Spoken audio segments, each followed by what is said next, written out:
Welcome back to Sound 101, and today's episode is all about shooting an outdoor interview with Raineen here, and Paul is jumping in to be our audio expert today to teach us everything we need to know from the beginning microphones to the pro setup on how to do an interview outdoors.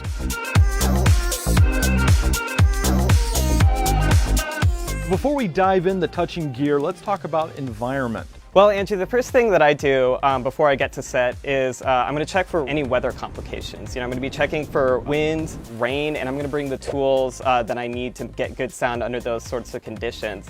The second thing I'm going to check for, is there any airplanes nearby? Is there going to be like a freeway nearby? Am I going to be able to hear a lot of exterior noise that's going to disturb the quality of the audio? Makes sense. Is there anything about the environment of the location that you consider?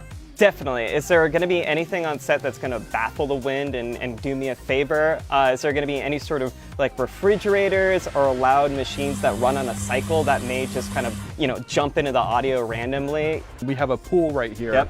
We have to think about that pool filter over there, this jet over here, that fountain out back that could Definitely. kick on.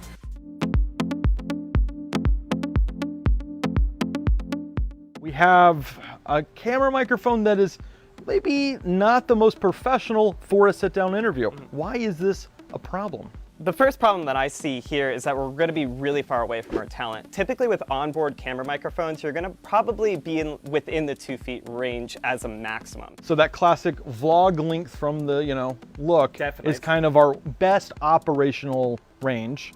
And 8 feet, it's safe to say, is not in that range. Yeah, because you're going to be picking up a lot of like exterior noise and noise that it's just not going to sound professional really at this distance. You're going to want to get your microphone very close to your subject. And if you really like the shot that you have, it's okay because we got a solution. You can get something like this tripod right here and you can position it over the head of your talent. And you can maintain that, maybe medium wide shot while also still getting great audio with your onboard camera microphone. So we're going to remote this to there. How are we going to catch it though back up to the camera?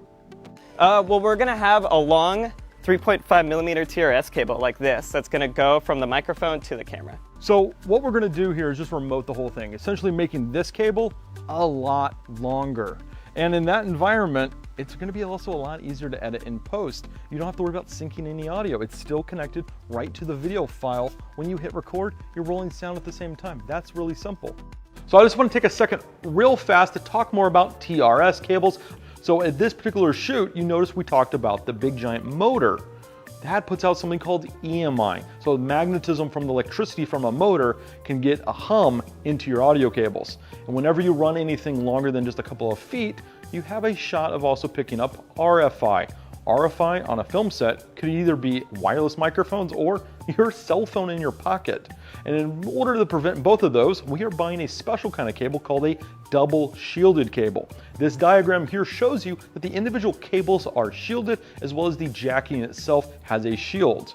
Now the cable we're using today, they like to classify it as triple shielded. What is that third shield? Well, it's nylon on the outside of the jacket to make sure it's just durable. So when you are shopping for a TRS to TRS cable to replicate this on your shoot, look for a triple shielded cable. Now that we know about TRS cables, let's get back to our setup.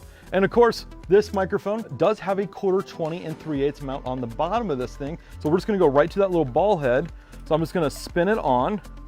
So I've got a little ball head here so we can tilt this thing. So that way it gives us more positioning than just going right to a stand. To demonstrate the improvements of our boom pole setup, let's give a little listen to what it sounded like before when it was on our camera and 8 feet away from our talent. My favorite breakfast when I go to brunch, definitely eggs and bacon and hash browns. Now let's listen to our boom pole setup. When I go out to brunch, I definitely need eggs, bacon, and hash browns.